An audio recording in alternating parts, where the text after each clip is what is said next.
헤즈볼라가 이스라엘을 공격했고 이스라엘은 이에 대해 전면전을 선포했습니다.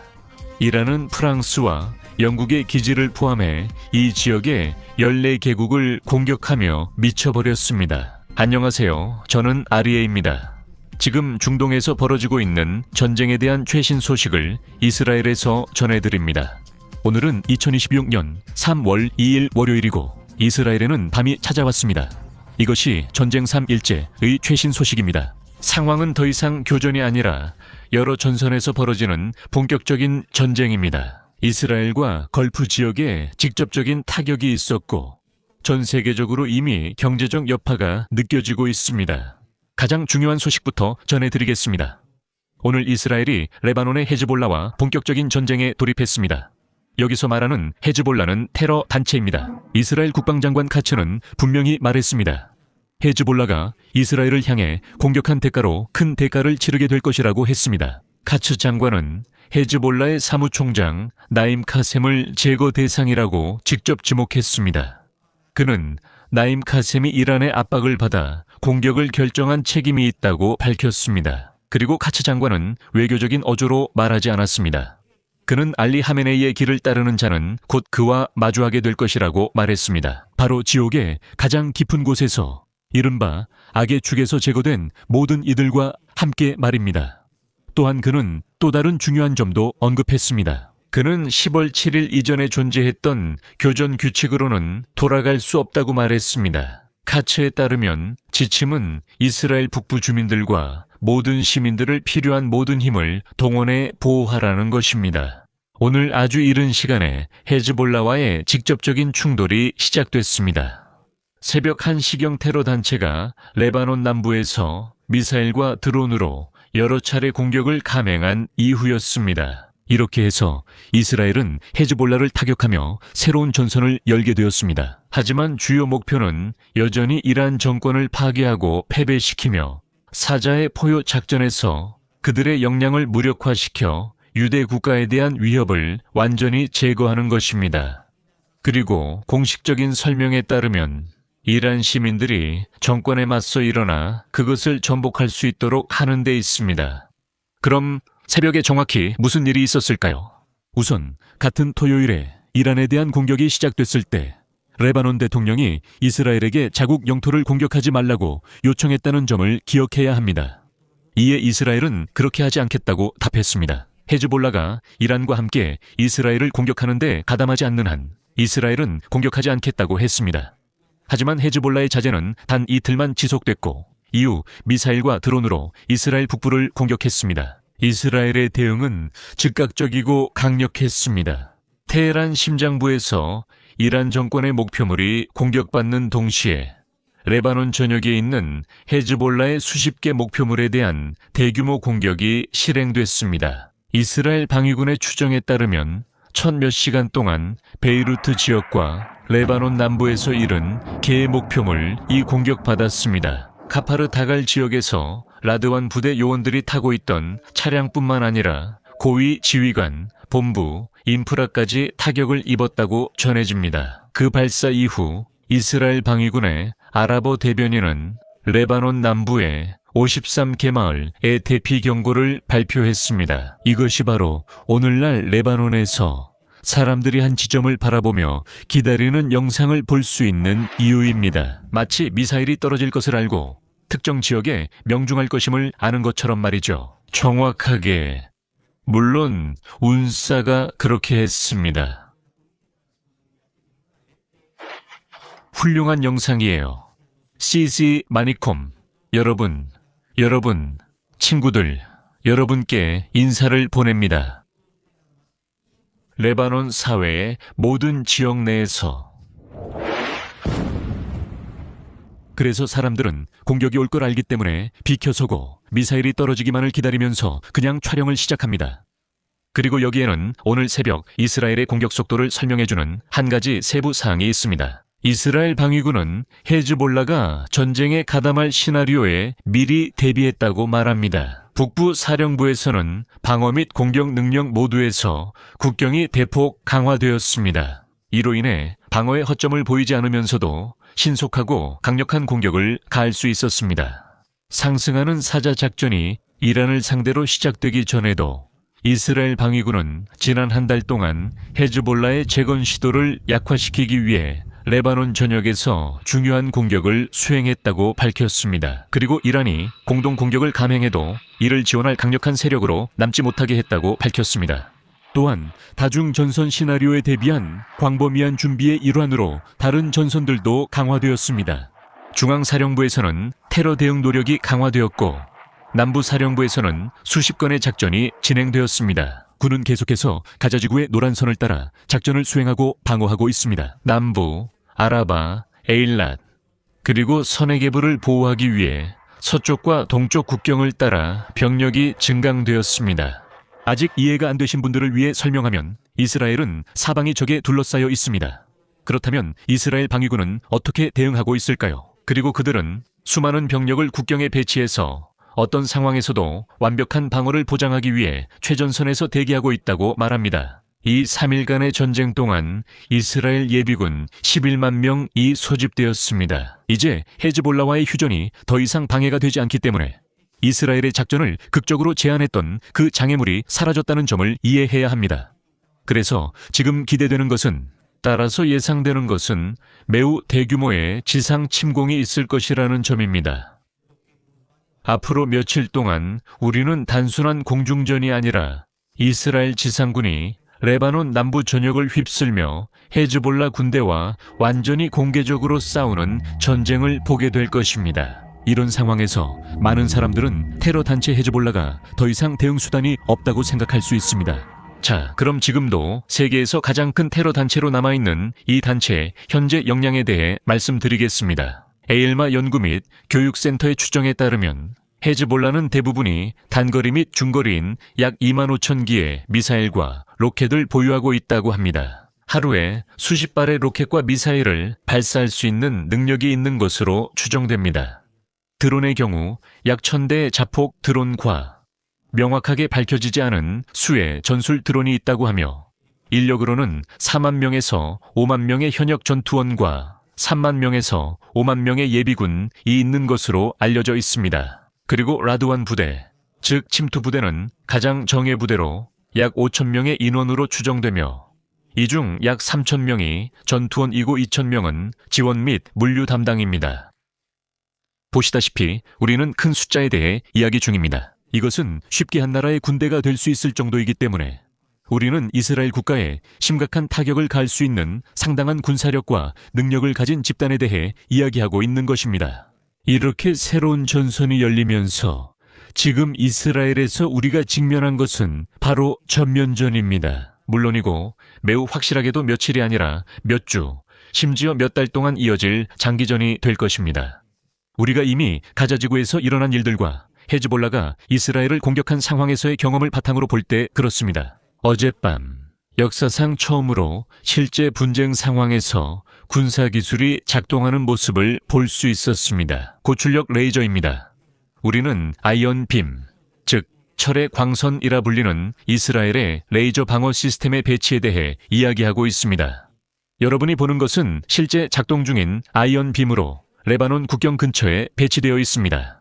영상에서 목표물 격추 장면도 볼 수 있습니다. 헤즈볼라가 발사한 미사일들이 일정 고도에 도달하면 시스템이 이를 즉시 탐지하고 곧바로 발사하여 요격합니다. 레이저빔은 인간의 눈으로는 볼 수 없다는 점을 말씀드릴 필요가 있습니다.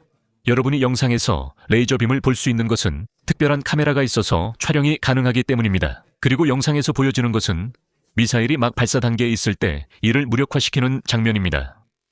이것은 이스라엘의 방공뿐만 아니라 현대 전쟁사에 있어서도 하나의 이정표가 됩니다.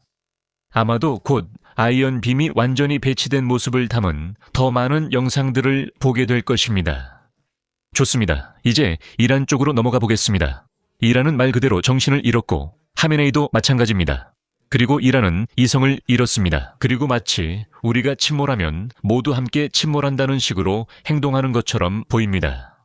어젯밤과 오늘 하루 동안에만 들은 내용을 들어보십시오. 이란은 이 지역의 14개국 또는 영토를 공격했고 일부 경우에는 나토 동맹국의 군사기지까지 공격했습니다. 처음으로 공격을 받은 것입니다. 이스라엘에서 보도된 대로 나라별로 요약해 드리겠습니다. 어젯밤과 오늘 낮 동안 여러 차례 공격이 여러 도시에서 발생했으며 예루살렘도 포함되어 있습니다. 탄도미사일의 직접적인 충격으로 안타까운 피해가 발생했습니다. 이스라엘 남부 도시인 베르셰베에서는 파편으로 인해 74명이 부상을 입었습니다. 그리고 영원하신 분의 은혜로 사망자는 없었습니다. 아부다비 공항에서는 1명이 사망하고 7명이 부상을 입었습니다. 두바이에서는 공항의 한 구역이 피격되어 4명이 부상을 입었고 항공편에 혼란이 발생했다고 보고되었습니다. 바레인에서는 미 해군 제5함대 본부가 위치한 해군 지원작전 단지에서 대형 화재가 발생했다고 보고되었습니다. 검은 연기가 하늘에 피어올라 수 킬로미터 밖에서도 보입니다. 쿠웨이트에서는 공항 터미널이 공격을 받았고 알리 알살렘 공군기지가 폭격당했다고 보고되었습니다. 카타르에서는 알 우다이드 공군기지가 타격을 입었다고 보고되었습니다. 이곳은 중동 전체에서 가장 큰 미군 기지입니다. 사우디아라비아에서는 리야드에서 야간 폭발이 보고되었고 요르단에서는 탄도미사일 요격이 보고되었으나 불타는 잔해가 민간 지역에 떨어졌습니다. 이라크에서는 미국 군사 기지들이 여러 지역에서 공격 대상이 되었다고 보고되었습니다. 오만에서는 직접적인 타격이 보고되었고 시리아에서는 키프로스에서도 다른 타격이 보고되었습니다. 영국령 아크로티리의 영국 기지가 직접적으로 타격을 받았다고 보고되었습니다. 어제 보고에서 말씀드렸듯이 어제 공격 시도가 있었지만 목표에 도달하지 못하고 요격되었다고 전해드렸습니다. 오늘은 같은 행운이 따르지 않았고 직접적인 타격이 기록되었습니다. 이것은 처음으로 나토 동맹국인 영국이 군사기지가 공격당했다는 것을 의미합니다. 하지만 몇 시간 후 프랑스 시설이 공격당했다는 소식이 전해졌습니다. 즉, 나토 회원국이 두 번째로 공격당한 사례입니다. 이번 타격은 아랍에미리트에 있는 프랑스 기지에서 발생했습니다. 그리고 쿠웨이트에 있는 이탈리아와 연관된 나토 캠프도 미사일에 맞았다는 보고가 있습니다. 이란이 봉쇄를 하면서 호르무즈 해협에서 혼란이 발생했다는 보고가 있습니다. 이 해협을 통해 전 세계 석유의 약 20%가 운송되는 것으로 추정됩니다. 걸프만 대부분 지역에서 항공편이 중단되었습니다. 그리고 이란이 이 14개 국가에 단 24시간 만에 170발의 탄도미사일을 발사했다는 소문이 돌고 있습니다. 모든 것을 요약하는 문장, 그리고 말하기 아픈 문장은 바로 이것입니다. 이제는 더 이상 지역 분쟁처럼 느껴지지 않고 훨씬 더 큰 무언가의 시작처럼 느껴지기 시작합니다. 그리고 오늘 하루의 몇몇 포인트들은 더 완전하고 더 전반적인 그림을 보여주기 때문에 중요합니다. 아침 7시쯤 사우디 석유 시설에 대한 드론 공격이 보고되었습니다. 그 후 예멘에 있는 이란의 후티 동맹군이 샤헤드 136형 드론을 사용해 아람코 석유 시설을 공격했습니다. 보고에 따르면 여러 대의 드론이 사우디 동부 해안의 라스타누라를 향해 보내졌습니다. 그곳에는 세계에서 가장 크고 중요한 석유 수출 및 가공 단지 중 하나가 있습니다. 이란의 모든 공격으로 인한 혼란 속에서 쿠웨이트에 배치된 패트리어트 방공 시스템이 실수로 미군의 F-15E 스트라이크 이글 전투기 세대를 격추시켰습니다. 이 사실은 센트콤이 확인했으며 6명의 조종사 모두 탈출에 성공했고 생존한 채로 구조되었으며 상태는 안정적이고 양호하다고 밝혔습니다. 이것은 전쟁 한가운데에서 발생한 심각한 공조 실수로 극도의 압박 속에서 발생한 식별 오류입니다. 이것은 실제 전쟁에서는 경험이 매우 중요하다는 것을 보여줍니다. 그리고 이 점에서 이들 걸프 국가들 중 어느 나라도 분명히 경험이 부족하다는 것을 알 수 있습니다. 이들은 대규모 군대와 훌륭한 무기를 가지고 있지만 실제 전쟁 경험이 부족합니다. 이 점에서 이스라엘이 그들보다 훨씬 앞서 있습니다. 화면에서 보시는 것은 F-15 전투기가 고장난 채 쿠웨이트에 착륙한 미국인 조종사의 기록이며 그는 경미한 부상을 입었습니다. 영상에서는 현지 주민들이 그를 대피시키는 순간이 보입니다. 신의 은총으로 그는 우방 영토에 착륙할 수 있었고 그렇지 않았다면 그 순간 역사는 완전히 달라졌을 것입니다. 우리가 할 수 있는 모든 것을 도와주셔서 감사합니다. 그럼 이 3일간의 전쟁에서 이스라엘과 미국이 이란을 상대로 한 공격은 이란 수도에서만 400회 이상, 이란 전역에서는 6,500회가 넘는 공습이 있었던 것으로 추정됩니다. 이것은 엄청나고 거대한 수치입니다. 자, 그리고 중요한 점은 이 채널을 시청하는 여러분 중 42%가 구독을 하지 않으셨거나 하셨다고 생각하지만 실제로는 안 된 상태라는 겁니다. 그러니까 구독이 되어 있는지 꼭 확인하세요. 구독 버튼을 누르고 알림벨도 눌러주시면 됩니다.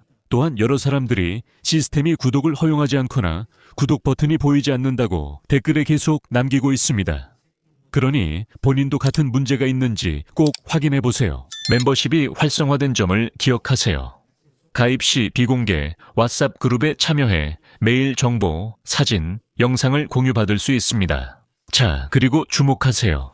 일본 국방부 장관이 강력한 경고를 내렸습니다. 그리고 그는 이란 정권이 핵무기를 갖는 것을 절대 허용해서는 안 된다고 선언했습니다. 그리고 같은 맥락에서 트럼프와 이스라엘의 아야톨라, 즉 이란 정권에 대한 군사행동을 명확히 지지한다고 설명했습니다. 해석하자면 반이란 축이 점점 더 강해지고 있고 유럽도 움직이고 있다는 것입니다. 프랑스는 아부다비에 있는 자국 기지가 공격당한 후 가만히 있지 않았다고 보도되었습니다. 샤를 드골 핵항공모함은 대통령의 특별 지시에 따라 지중해로 향했습니다.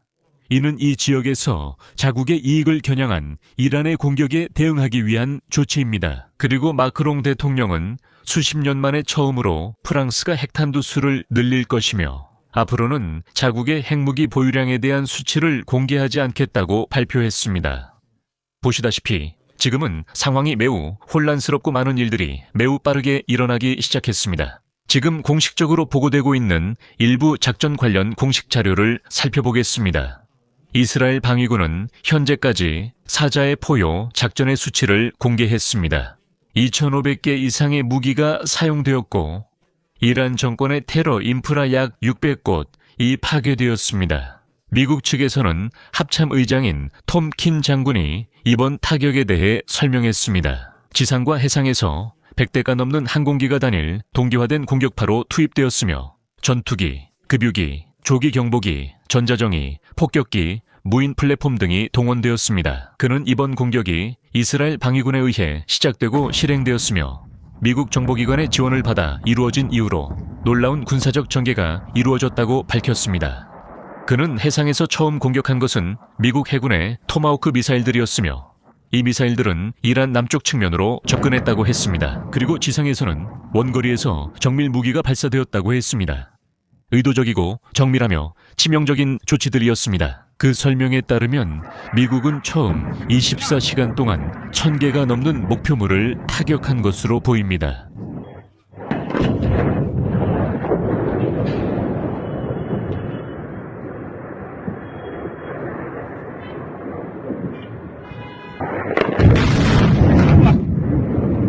좋아요. 이제 아주 중요한 내용으로 넘어가겠습니다.